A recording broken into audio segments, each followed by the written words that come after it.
Hello to everyone, my name is Shrish. और आज हम लोग 12th क्लास एनसीईआरटी का थर्ड चैप्टर का 3.1 का चौथा एग्जाम्पल सॉल्व करने जा रहे हैं। ठीक है, चौथा क्वेश्चन सॉल्व करने जा रहे हैं। ध्यान से देखिएगा क्या है क्वेश्चन। क्वेश्चन कुछ ऐसा है कि सबसे पहले वही चीज, सबसे मैथ्स के प्रॉब्लम को सॉल्व करने का सबसे अच्छा तरीका क्या है। सबसे पहले आपको लिखना है गिवन, कि क्या क्या कंडीशंस गिवन है, और दूसरी चीज कि पूरे क्वेश्चन में क्या क्या फाइंड करना है। वैसे यहाँ पे क्या गिवन है बताया गया, देखो यहाँ पे मैं ऐसा लिखूंगा सबसे पहले कि गिवन क्या क्या है। सो गिवन में मुझे बताया गया order of matrix, order of matrix, right. एक सेकेंड, दोबारा से राइट करते हैं क्या गिवन है, ध्यान से देखिए। गिवन है order of matrix that is 2 cross 2। ये तो हो गया मैट्रिक्स का ऑर्डर, है ना। अब मुझे क्या बोला गया है कि इसमें फाइंड क्या करना है। Find, what to find, what to find is basically पूरी एक मैट्रिक्स बनानी है। जैसे अगर आपको याद हो तो मैंने आपको बताया था ना मैट्रिक्स रिप्रेजेंटेशन में, कि मैट्रिक्स को ऐसे भी रिप्रेजेंट करते हैं, ए इक्वल टू ब्रैकेट में A of I comma J all for all possible value of I comma J, for all possible values of I comma J. All possible values क्यों बोल रहा हूँ, बिकॉज देखो यहाँ पे कंस्टेंट लगा दिया गया है। ऑर्डर इसका क्या है, 2 क्रॉस 2, एक स्क्वायर मैट्रिक्स है, सेकंड ऑर्डर की मैट्रिक्स है। तो जहाँ पे all possible value of I comma J क्या ही हो सकती है, 1 2 1 और 2, यही पॉसिबल वैल्यू होंगी, है ना। तो देखो अगर मैं जेनरिक मैट्रिक्स बना दूं, बेसिकली लोकेशन, ऐसा लिखता हूँ मैं, लोकेशन फॉर 2 क्रॉस 2 मैट्रिक्स। तो A of 1 1, A of 1 2, A of 2 1, A of 2 2, ये एक मैट्रिक्स बननी चाहिए मेरी, right. A is this one.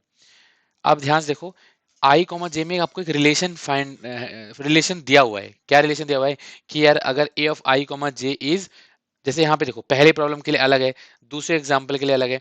मतलब इन द सेंस कि तीन तीन मैट्रिक्स निकालनी है आपको। पहले इस रिलेशन के लिए, दूसरा इस रिलेशन के लिए, और तीसरा इस रिलेशन के लिए। तो चलिए वन बाय वन सॉल्व करते हैं। सबसे पहले पहला रिलेशन, जहाँ पे मुझे क्या बोला गया, A of I comma J is I plus J. मैं यहाँ पे लिख देता हूँ, A of I comma J is I plus J का होल स्क्वायर डिवाइड बाय 2।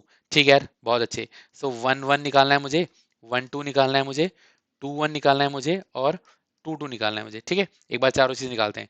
ध्यान से देखिए, 1 1 यानी 1 + 1 का whole square divide by 2 equal to 2 का होल स्क्वायर 4/2, कट के हो गया 2, यहाँ पे मैं लिखा 2। ठीक है, 1 2, सो 1 + 2/2 का 1 + 2 का whole square divide by 2, so this is 3 का स्क्वायर 9/2।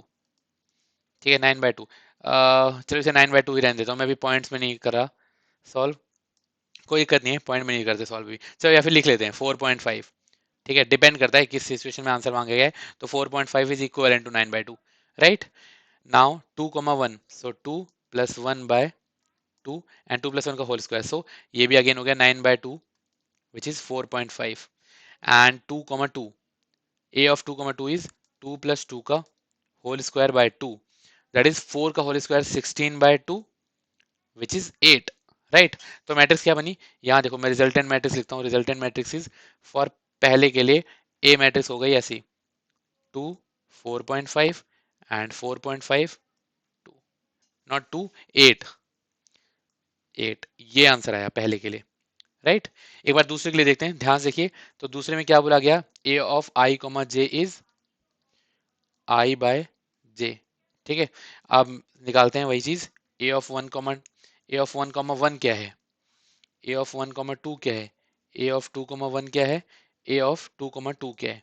ठीक है, सो रिलेशन क्या दे रखा है, A of I comma J is I by J. So यहाँ पे आई बाय जे 1/1, यहाँ पे आई बाय जे 1/2, यहाँ पे 2/1, यहाँ पे 2/2।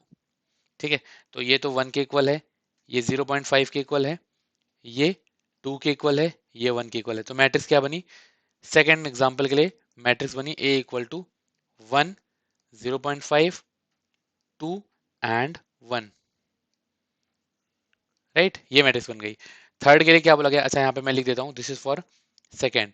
थर्ड के लिए क्या कहा गया, थर्ड के लिए क्या रिलेशन दिया हुआ है आई कोमा जे में, आई प्लस 2 जे का whole square by 2। So a of I comma j is I plus 2 j का होल स्क्वायर बाय 2, राइट।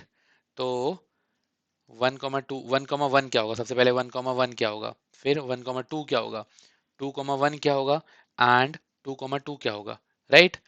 तो सबसे पहले ये सॉल्व करते हैं, चलो। 1,1, सो 1 + 2 × 1 इज 2 का होल स्क्वायर बाय 2। 1,2, 1 + 2 × 2 4 का whole square by 2। 2,1, so 2 + 2 × 1 that is 2 का होल स्क्वायर बाय 2। 2,2, सो 2 + 2 × 2 4 का whole square by 2, right. So this is 2 + 1 3 का होल स्क्वायर बाय 2, तो 9/2। दिस इज 5 + 4 + 1 5 का होल स्क्वायर बाय 2, तो 25/2। ठीक है, दिस इज 2 + 2 का होल स्क्वायर दैट इज 4 का होल स्क्वायर 16/2 इज 8, राइट। यहाँ पे 4 + 2 is 6, whole square is 36, divide by 2 is 18, है ना। तो मैट्रिक्स क्या बनी, मैट्रिक्स बनी, देखो इसको मैं पॉइंट्स में लिख देता हूँ। This is 4.5 and this is 12.5। तो मैट्रिक्स बननी चाहिए 4.5 एंड 12.5, देन यहाँ पे 8 और 18, राइट। ये मैट्रिक्स बन गई मेरी। थर्ड नंबर के लिए ए इज दिस वन। ठीक है, तो उम्मीद है कि आपको समझ में आया। बेसिकली क्वेश्चन पूरा लोकेशन पे बेस्ड था। सबसे पहले जेनिक लोकेशन बना लो, उसके बाद तो सिर्फ वैल्यूज रखनी थी, आई और जे की वैल्यू रख दो, राइट। तीन मैट्रिक्स, पहले के लिए यहाँ पे 2, 4.5, 4.5 और 8, तीनों के लिए आंसर देना है। तीनों के लिए सिर्फ ऐसा मत सोचना कि एक में आंसर आ जाएगा। आई कॉमा जे निकाला, आई कॉमा जे यहाँ पे निकाल के वैल्यू रखे, आंसर निकाल दिया, राइट। तो उम्मीद है आपको ये क्वेश्चन समझ में आया, राइट। तो यार सीखते रहो, आगे क्वेश्चन करते रहो, मिलते हैं नेक्स्ट क्वेश्चन में, तब तक के लिए बाय बाय।